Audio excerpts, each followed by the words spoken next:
अस्सलाम वालेकुम and welcome back to the idea lab. मैं हूं आपकी होस्ट आयमा सैयद, एक पीएचडी स्कॉलर, एक मार्केटिंग स्ट्रेटेजिस्ट और एक बिजनेस एंटरप्रेन्योर। अब तक आइडिया लैब ने आपके लिए क्या किया है? आइडिया लैब आपके लिए ऐसे बिजनेस आइडियाज लाया जिनमें आप सीख सकते हैं कि 3,000 से 10,000 रुपए में कारोबार कैसे शुरू होता है, चीजें कहां से लेते हैं, क्लाइंट्स को कैसे पहुंचाते हैं।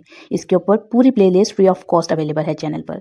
इसके अलावा हम ये देखते हैं कि जो companies internationally million, billion and trillion rupees कमाती हैं, वो किस प्रोडक्ट और सर्विस से कमाती हैं और आप उसे स्मॉल स्केल लेवल पर कैसे शुरू कर सकते हैं। आपकी इन्वेस्टमेंट आपके पैसिव अर्निंग का जरिया कैसे बनती है।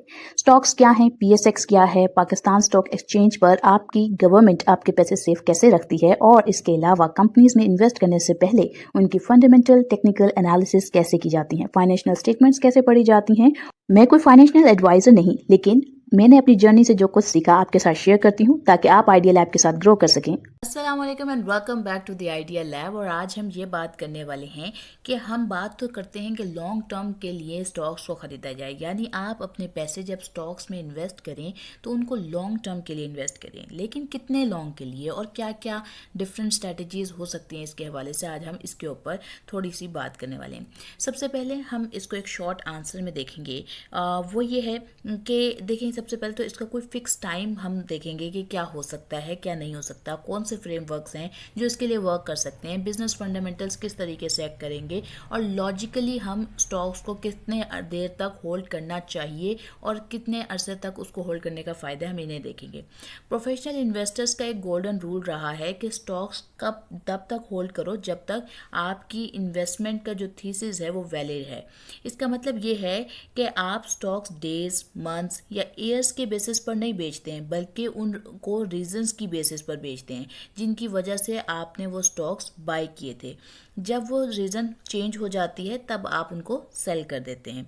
तो अब हम ये देखते हैं कि किसी भी होल्डिंग को का जो फिक्स पीरियड है वो क्यों नहीं हो सकता या क्या है उसके सिलसिले में बात। तो मार्केट जो है वो कैलेंडर के हिसाब से नहीं चलती है, बल्कि बिजनेस परफॉर्मेंस और इकोनॉमिक साइकिल के हिसाब से चलती है। कोई स्टॉक 30 साल होल्ड करना वर्थ हो सकता है और कोई स्टॉक 3 महीने में ही आपको सेल कर देना चाहिए। सब कुछ डिपेंड करेगा कंपनी के फंडामेंटल्स के ऊपर, उसकी वैल्यूएशन के ऊपर और उसकी स्ट्रेटजी के ऊपर। अब यहाँ बात करते हैं जो हमने पहले भी बात की हुई है, शॉर्ट टर्म ट्रेडिंग यानी फ्लिपिंग की। शॉर्ट टर्म ट्रेडिंग में होल्डिंग पीरियड मिनट से लेकर कुछ महीने तक होता है।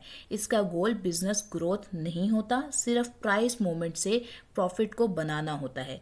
यहाँ एक रूल सिंपल हो जाता है कि जब टेक्निकल सिग्नल फेल हो जाए या टारगेट जो है वो मिल जाए तो आप सेल कर देते हैं।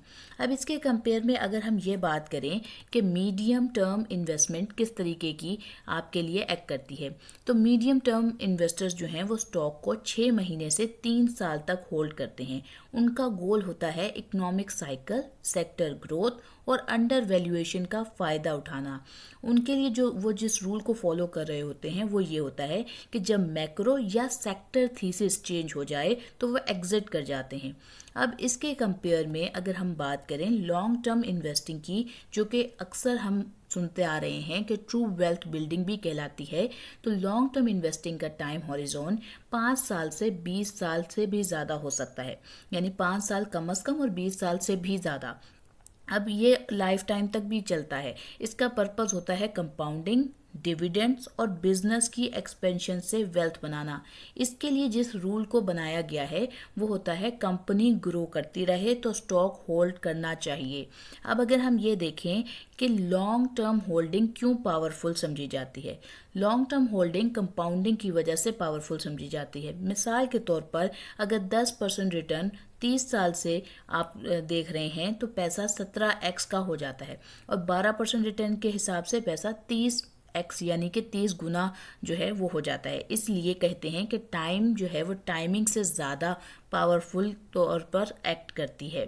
अब अगर हम देखें कि प्रोफेशनल होल्डिंग फ्रेमवर्क किस तरीके का होता है, तो उसे 3 बकेट्स में बनाया गया है। पहला बकेट होता है जिसमें प्रोफेशनल जो है इसको ब्लू चिप या कोर होल्डिंग कह लें, उसमें ब्लू चिप और इंडेक्स स्टॉक्स जो हैं जो 10 से 30 साल तक होल्ड किए जाते हैं उनको शामिल कर सकते हैं।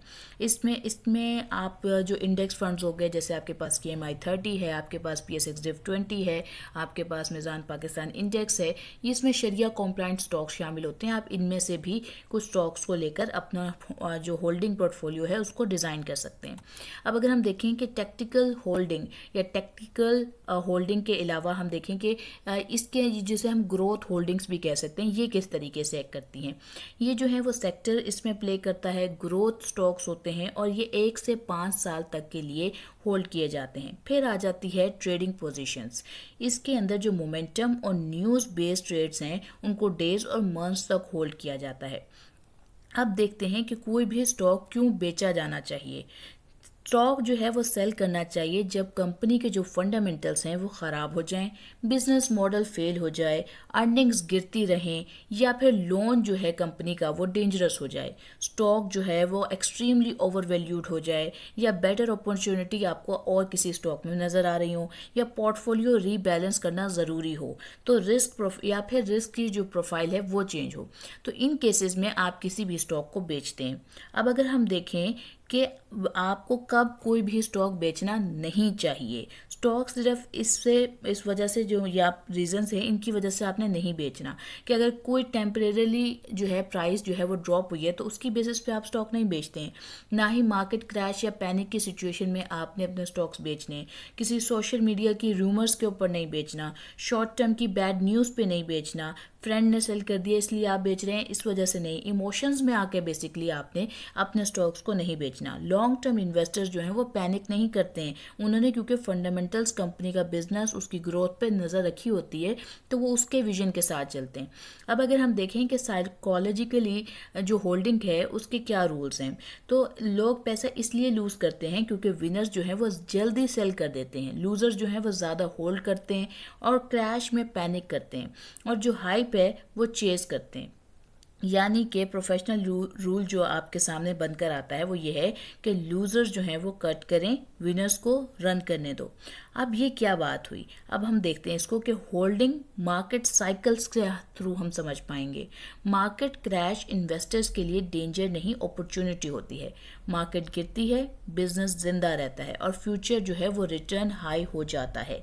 डिसिप्लिन्ड इन्वेस्टर्स क्रैश में भी बाय करते हैं और वो वजूहात होती हैं, चीज़ें होती हैं, वो सिनेरियोज होते हैं जिनकी बेसिस पे ये सब चीज़ें की जा रही होती हैं।